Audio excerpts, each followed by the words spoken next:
If my business was doing $300,000 a year and my goal was to scale it to 3 million within the next 48 months, this is the exact blueprint that I would follow. And I know it works because this is the blueprint that I followed about a decade ago with Escape Climbing. That was our manufacturing and ecom business that we took from about 300,000 to over 3 million in the span of 48 months. It's the same blueprint that we use to take our real estate private equity firm from 0 to around 5 million in the span of 3 years. And it's the same blueprint that I've shared with countless students to help them scale as well. These are timeless, evergreen strategies and tactics that you can plug and play. Now, this isn't the complete playbook. Like, you're going to have to take these, you're going to have to plug and play them into your own particular system.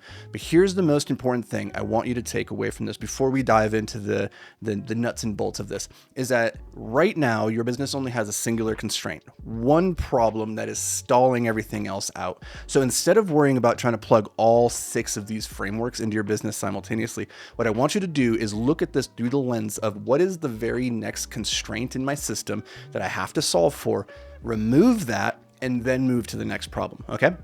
So this is going to give you a high level view of what needs to be built and how to build it, but your mileage is going to vary in terms of which one that you need to plug in at which point. So let's dive in first to understanding your marketing machine.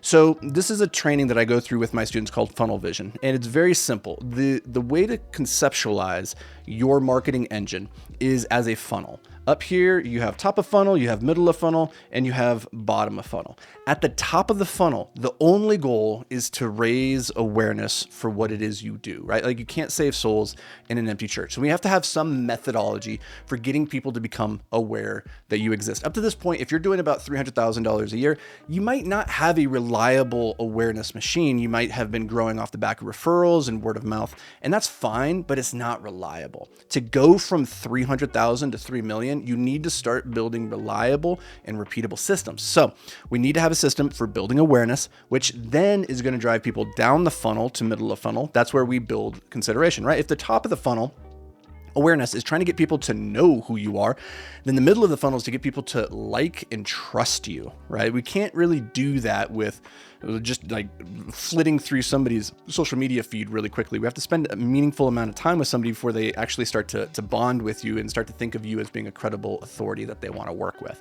But if we do that, then it's going to drive people down to the next part of the funnel, the bottom, where now we're trying to convert, right? And so let me walk you through this. The way I think about this for the business that's doing about 300,000, you need to have an awareness mechanism. And the best way to do that is by creating what's called temporary content.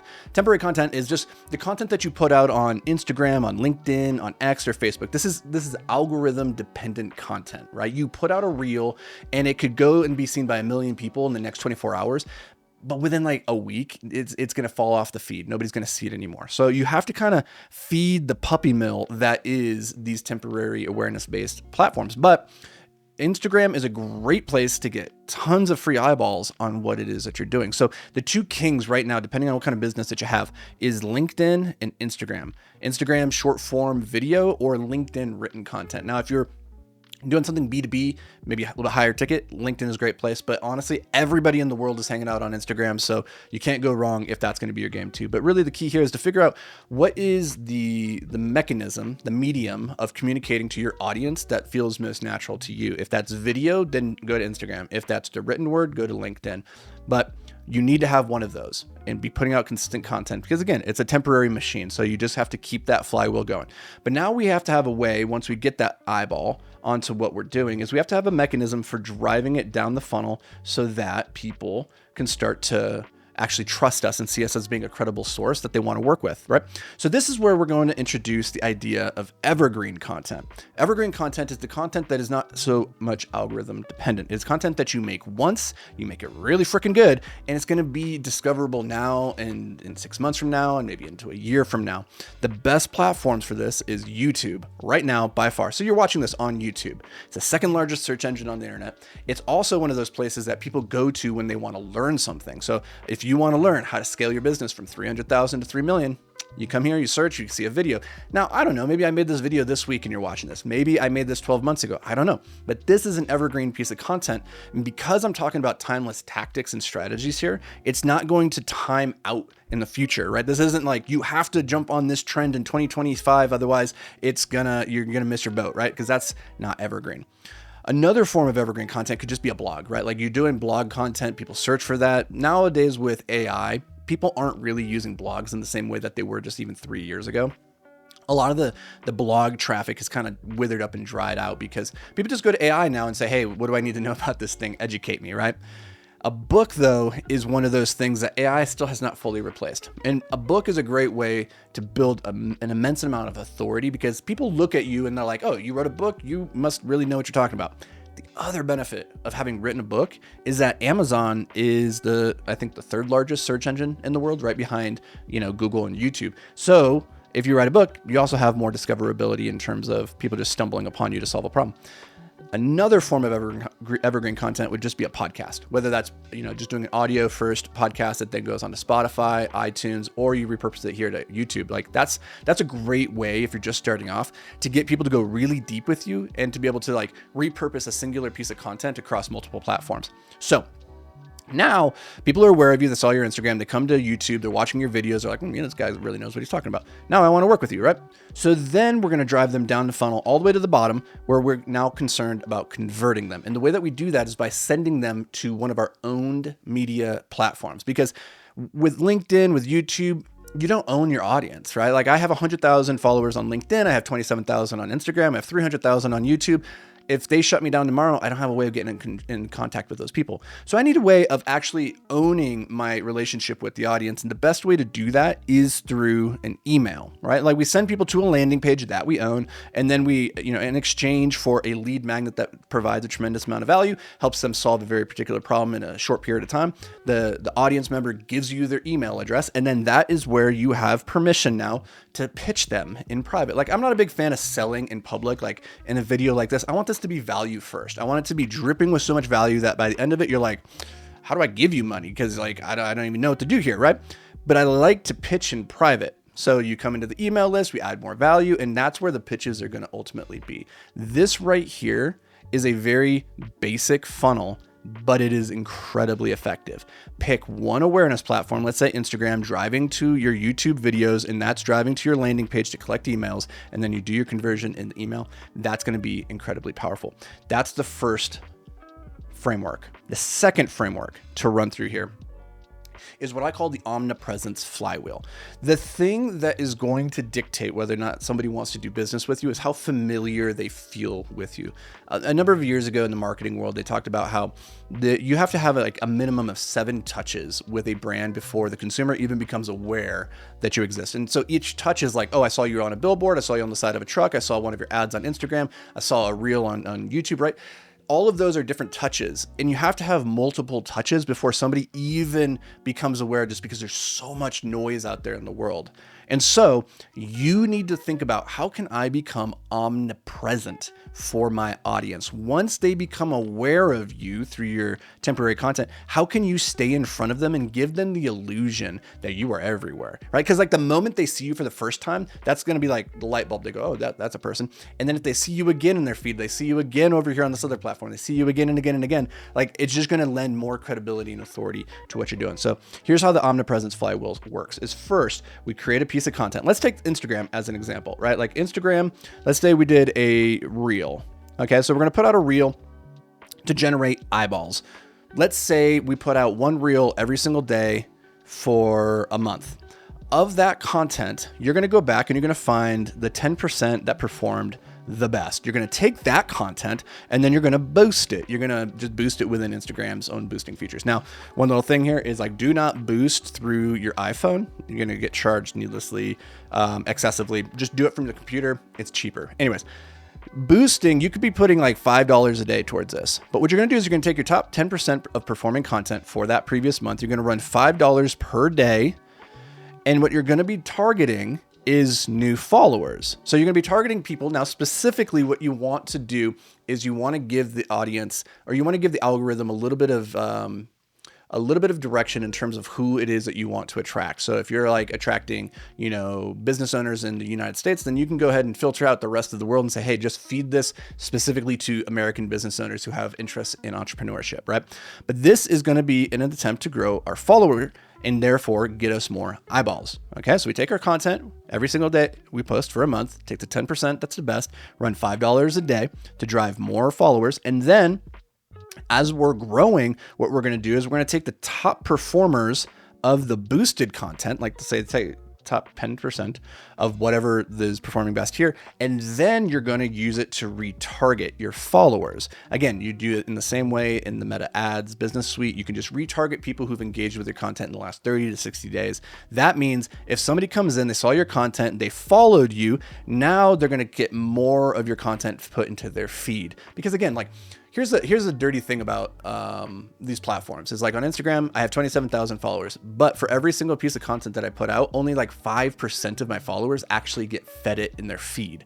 So this is my way of paying Instagram Meta to serve my content to my followers, right? This is another way. So somebody comes in, they see your content like, oh, that's one touch. Now it's getting boosted and they're now following you, and then it's getting retargeted to them like, oh crap, this person's everywhere, right?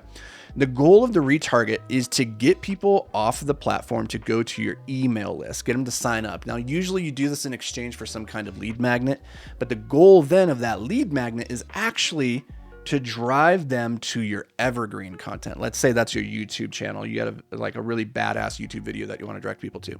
So you have a great piece of content on Instagram, you boosted it to the follower to get more followers, and then you retargeted your followers so they continue to engage with you. You get them to give your email in exchange. You feed them back to your evergreen content. And that's how you get this flywheel effect going between all of your different platforms.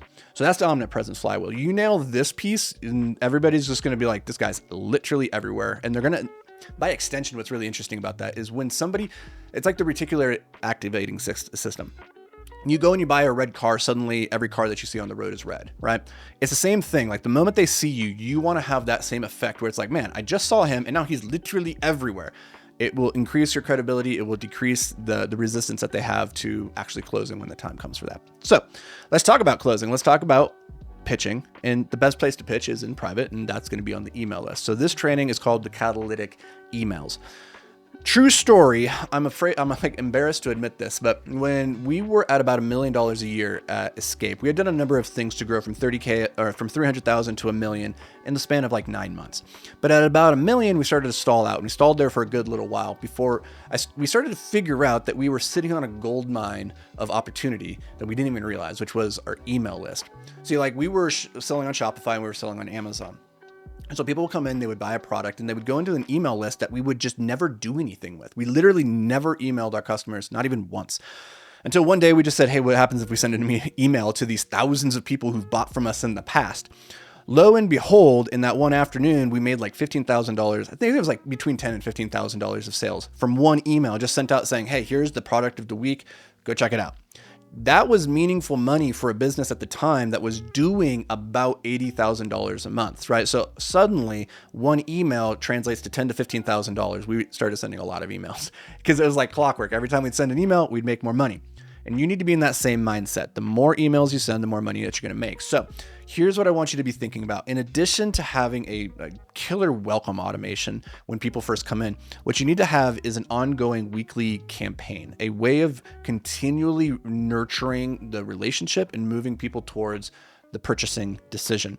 So now, your mileage is going to vary here in terms of how many emails that you send out a week. That could be 1, it could be 2, it could be 3. I'm like, honestly, there is no such thing as too many emails. It's just too like low value emails. If each email delivers a tremendous amount of value, people are going to be psyched.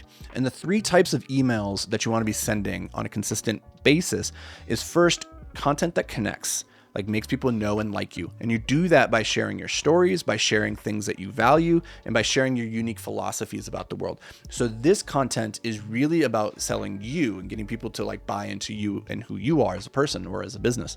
The second campaign is credibility campaigns. So this is where you're sending out proof. Hey, this is how we got this person results. This is how we got this person results. You're showing behind the scenes. Hey, let me take you behind the scenes and show you how we make the lettuce or whatever, the sausage, right? Don't show them how you make sausage. That's nasty.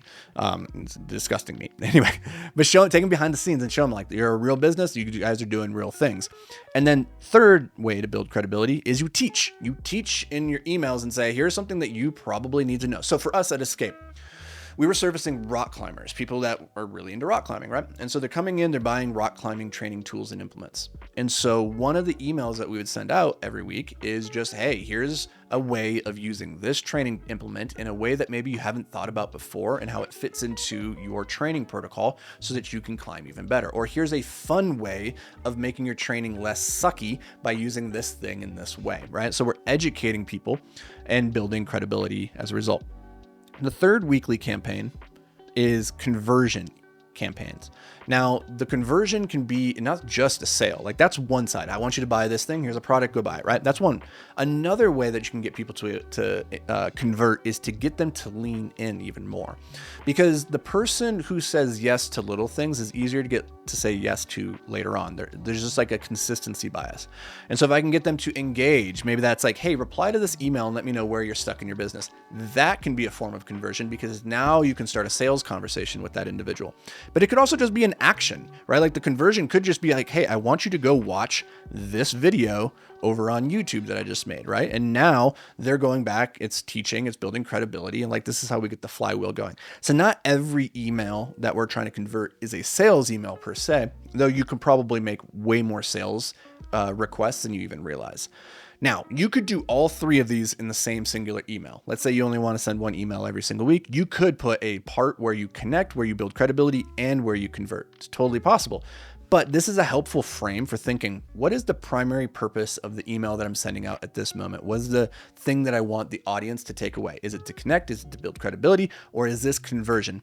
And as a good rule of thumb, if you're going to sell. Don't half-ass it. Like if it's a sales email, actually go for it. Go for the jugular. Don't pussyfoot around it. Okay. So as you go from 300,000 to 3 million, one of the really big things that's going to change is your reliance on other people, because up to this point, you can get to 300,000 relatively easily on your own or with like one or two other people on the team, maybe working part-time, doing some odds and ends.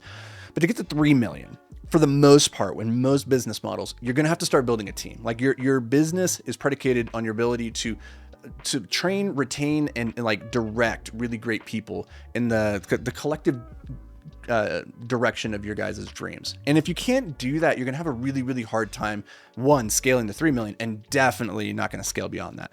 And so we need to start thinking about the people part of the equation, like hiring great people. What does that look like? Now, I have countless modules on how to build a rockstar killer team inside of our Beyond the Apex community. This is just one of them, a framework for thinking through, does this person fit onto my team?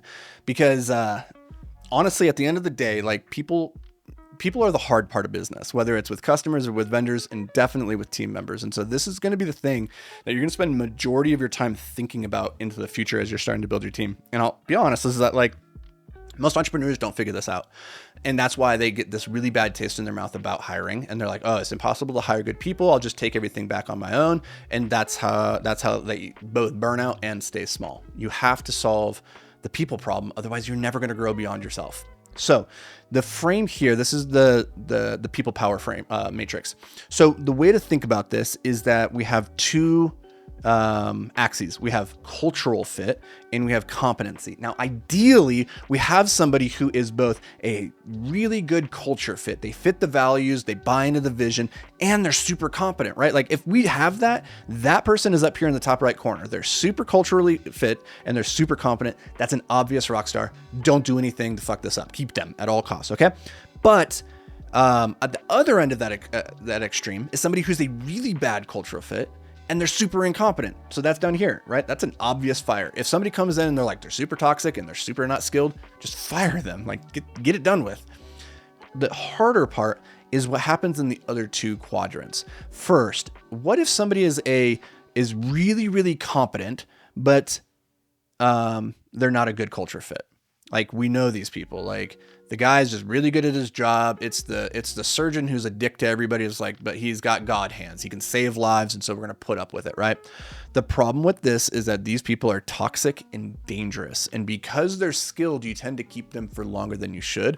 The problem with this is that they have a way of diluting the rest of the team, bringing down morale and reducing the overall effectiveness of the rest of the team. They might be great, but they are legitimately costing you the potential of the rest of your team. And so this is a really hard situation to be in. This is one of the hardest ones to figure out, what do I do with this person? Because in the beginning, you probably need more skill than you need cultural fit. And so as you're scaling, you're most likely going to put up with this person longer than you should. But I'm just telling you right now, for your own peace of mind and for like waking up and not hating going into your business every day, you should fire this person sooner than later. You might suck it up and put up with them for a little bit, but I'm telling you, all roads eventually lead to the same place, which is that person has to go. So what do we do with somebody who's on the other end of that spectrum? Somebody who is a really good cultural fit, but they're just not very good at what they do. And you know these people, the people who are like, they're so much fun, they're such a good fit, they have the right mindset, but they're like, the person can't tie their shoes and chew bubble gum at the same time. What do we do about that person? This one, you have to either coach them up or coach them out. That's the only options. You coach them up to become competent, or you coach them out of the organization and you help them find a role that they're better fit for. As a general rule, I like to hire for the soul and train for the role.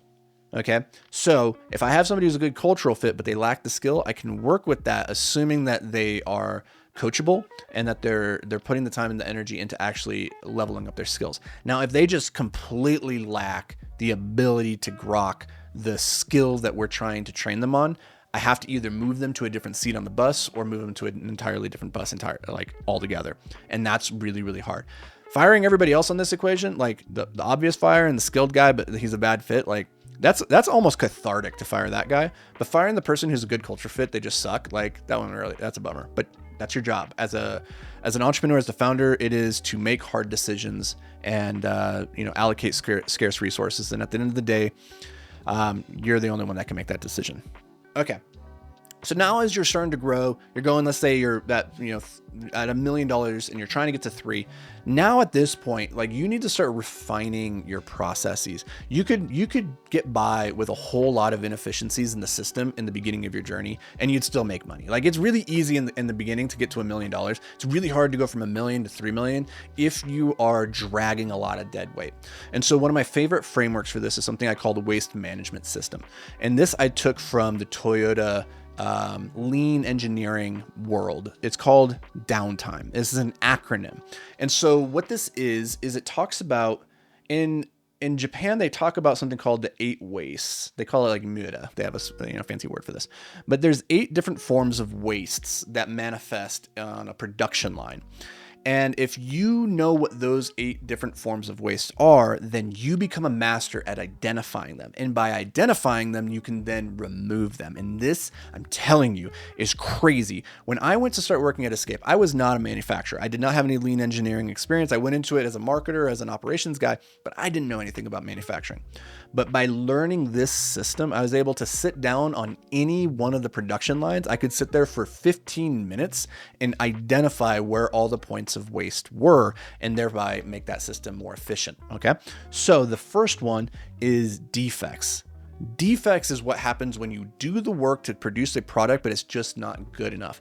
This is really, really wasteful because, one, you wasted the time and energy that went into making the first thing, but then also you got to repeat it. Now, depending on when you catch this mistake, if it went to a customer, it's also doing triple damage, which is you sent a defective product to a customer. Now it's costing you goodwill and reputation. Maybe they go away. They don't even buy from you in the future. So defects, you have to do everything within your power to ensure that your tolerance level for quality going out the door is super, super high, because nothing will cost you more than shipping defective products, both from a time and energy perspective, but also from a money and a reputations perspective. Like, it will just nuke your business really, really quickly. Second form of waste is overproduction. This is where you're making too much of the thing. Like, you just have too much supply and not enough demand. And so you've spent the time and energy making the thing that nobody has necessarily bought yet. And that time and energy could have gone into producing something that somebody will buy sooner. And within manufacturing, it's all about like reducing cycle times. Now, this might not be as applicable if you're a service-based business. You're not like, I'm not sitting around, producing excess coaching and consulting. Like I coach and consult when I have the time and energy for it. But there are probably places inside of your business right now where you are overproducing. You're doing too much and you don't even realize it. Third is waiting. This is huge first of all, when there's a team involved. If one person's job is dependent on another person fulfilling their role before I can do my thing, there's inherent waiting. So that person is not as effective as they could be. Another form of waiting though is like if it's just you, let's say you're a solo entrepreneur and you have a really shitty old computer from 2007 and it just takes forever to load or to render images and whatnot. You can't, like, you're just sitting there spending half your time waiting for the modem to dial up, right? That is dead time. You're just not working. And so thinking about, okay, what do I need to do to reduce the amount of waiting that I'm particularly doing within a system, but then also the amount of waiting that my team is doing. 4 is non-used employee genius. This one is really interesting because assuming that you've hired great people that are good cultural fits and they have great skills, they are probably very, very good at what they do. And the mistake is to hire a dog and then teach him how to bark, right? You have people on your team that know a whole lot more about things than you know about those things. And so it is a mistake to not just cut the leash and let that person run as much as possible. And so you want to have a way inside of your business to get feedback from your employees to see like, where is the opportunity? Some of the best initiatives that we ever put into place were as a result of asking the team, hey, what do you see here that we're being ineffective about? Or where do you see opportunities? And they'd come back and they'd say, hey, actually, here's a place. And we go, oh, that's really brilliant. Yeah, because your team are not idiots. So use them. Next is transportation. Now, transportation is tied to another one on this list called motion. So let's just hit these both simultaneously. Transportation is the amount of movement of goods through a system, and motion is the movement of you through a system. So for instance, in a manufacturing line, this is a little bit easier to visualize, but for transportation, it's if the raw good comes in on this side of the building, and then it has to travel in this weird arc before it gets out this side to go ship, right? That is the transportation of that item. Now you could also imagine that it goes like this and it's like all over the place, right? Like a lot of processes look like that. So the first thing that you want to do is you want to minimize the amount of movement or the transportation of items through a system. So when you are, sitting down at your workstation, really thinking through, like, are things where they need to be? Right tool, right place at the right time. All tools should have a home. The motion side of this equation, though, is your individual movement through a system. And so how much movement are you having to do going back and forth here to there to the other place, right? Now, maybe let's take an example of on your computer. Maybe you have files here and they need to be moved here, and then they need to be moved back here, and then they need to be moved off into the Google Cloud, right? Like all these different places that you're moving things, and then you have to go over here to get your drive. You have to go back over here to get the camera. You have to get here to get the whatever the boom thingy is that's above my head right here.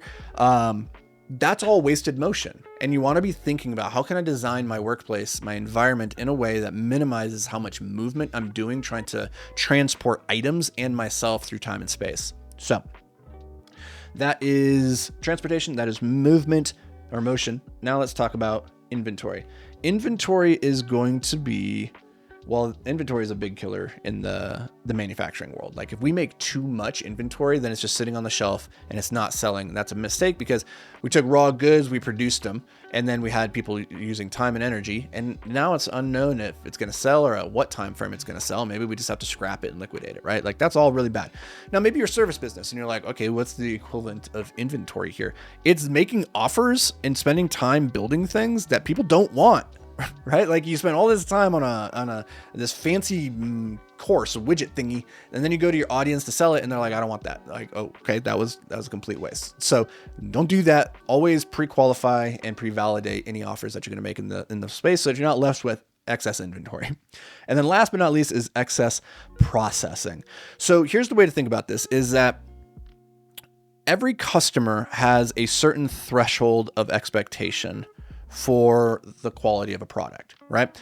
They're buying your product and this is your competitors, let's say, and their expectation is that you are going to be this much greater than the competitors. That is their expectation. You should always set your personal expectation within the team that your threshold is higher than your customer's threshold. You should have a higher expectation for your quality than your customer. That way, you're always surprising and delighting by over-delivering, under-promising. That's a good thing. But you want to avoid making it too much better than their expectation.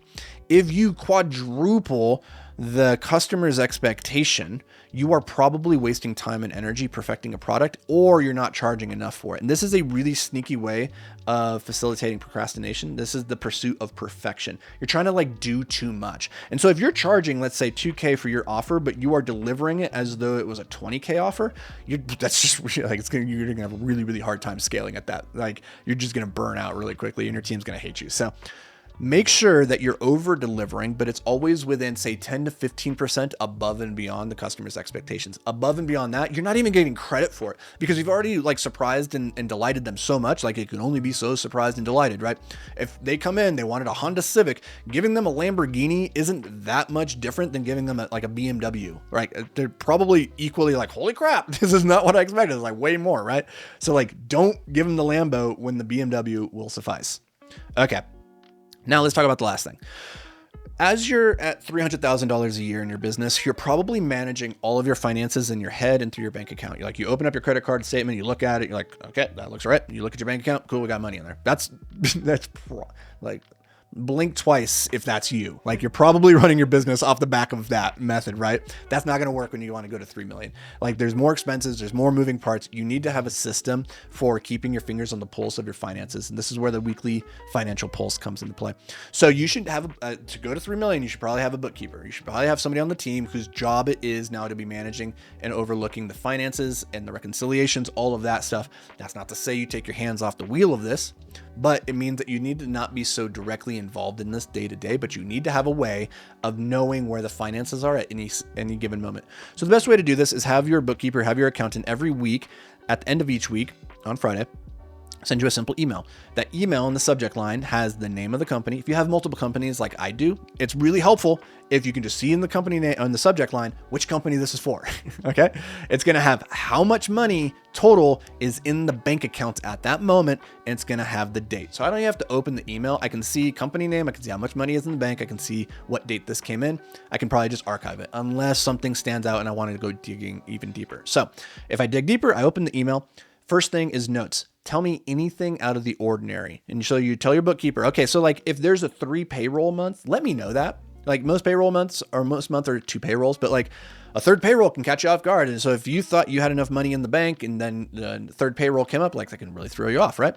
If there's any taxes coming up, let me know about that, right? Any big payables that are coming up on the horizon. Just make sure that there's no surprises. This is the place to do that, is in your notes. Next is a list of all the accounts and what the dollar amounts are in there. So I want to see the checking. I want to see credit card statements. I want to see a line of credit. How much is in the Stripe account or the PayPal account? How much is in our treasury for sitting in bonds or sitting in a savings account, right? I want to see all of those numbers. And then this number up here in the subject line is the tally of all of that. Right. So you can just see at a glance how this is all broken out. Now you can use AI and you can use a lot of different aggregator tools these days to be able to see a lot of this stuff at a glance. But I find it really, really helpful just to have somebody compile it, send it to me, be able to see it in one place. Boom, easy peasy, lemon squeezy.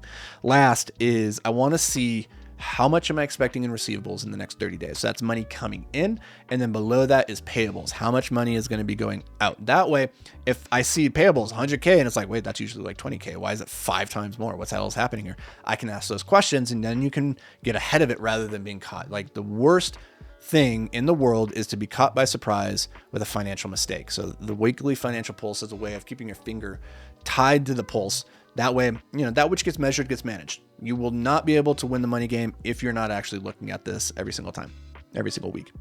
Okay. So those are just 6 of the frameworks. There's many, many different ones. And again, one of these is going to resonate most with the constraint that you're facing inside of your business right now. But if you apply these, you will scale really, really rapidly. Now, if you're not sure, what exactly is your problem, because that is actually kind of complex, figuring out, okay, I know I have a marketing problem. I know I have a conversion problem. I know I have a product problem. I know I have all these problems, but which one is the problem? If you want help with that, comment the word constraint down below, and then I'll reach out and we can set you up with a constraint diagnostic to actually work through your business and prescribe, hey, here's the issue that's standing in front of you. If we unlock that, it's going to unlock tons of growth. So take this, run with it. Let me know down in the comments before you guys, what'd you take away? What'd you like? What'd you learn? And I'll see you guys in the next video.